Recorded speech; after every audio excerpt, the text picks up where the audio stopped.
My name is Ronald Lim. I penciled comics and I drew with Infinity Gauntlet, Infinity War, and Infinity Crusade with Jim.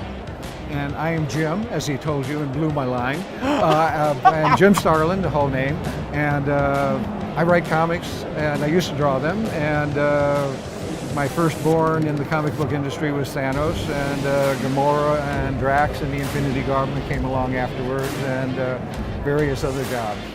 Well, with Thanos, he started off in the psychology class of all places, and the guest lecturer was talking about the Freudian concept of Thanos and Eros, the dark and light side. I went with that and then realized that everybody's got something really dark and unspeakable that they have within themselves that they probably won't admit, a lot of folks, but it's there.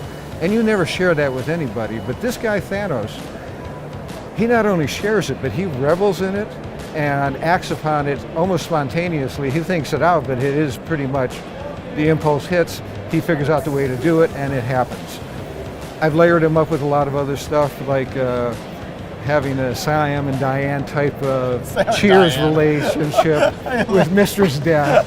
You know, I've had more than my share when I was younger of dysfunctional relationship, and this was just adding on to that. And I think the complexity of a character is what makes him intriguing, and Thanos, I've had 40 years to layer him up, and so he's a mess.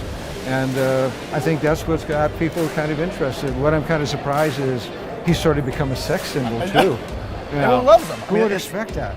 I'm friends with the Thanos figures that you guys are producing. I have this landing outside my studio, and you fill up at least half of what's in there. Every time I go to a convention, somebody gives me another one. I collect a bunch of stuff too, so I like buying statues and toys and stuff. So the Funko stuff is incredible. And I like those giant size Thanos that you guys did. We have the Endgame one, but we haven't got the Infinity War one. So we're still looking. Well, the first one I saw was the glow-in-the-dark one, which somebody gave me, and I went and put it in my studio before I started doing the shrine out front. And every time I walked in the studio, the thing scared the shit out of me. I said, what the hell? Oh, it's him again. All right. So I figured him being Thanos, it was only appropriate that he gives me a heart attack, so he was the first of them.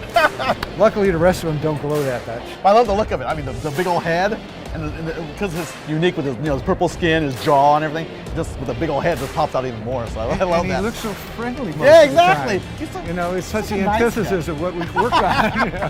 He's so pleasant. Our guy scowls all the time, and he's smiling. Yeah. You know, balancing act. Yeah, yeah. Well, both movies end the same way with, well, his part of it, end with him sitting down and accepting what he has done. The first time is triumph, and the second time is complete and abject defeat. He realizes it, rather than ranting or anything like that, he stoically sits down and just waits for the end, and I thought that was just great. That was great, yeah. It's perfect, yeah.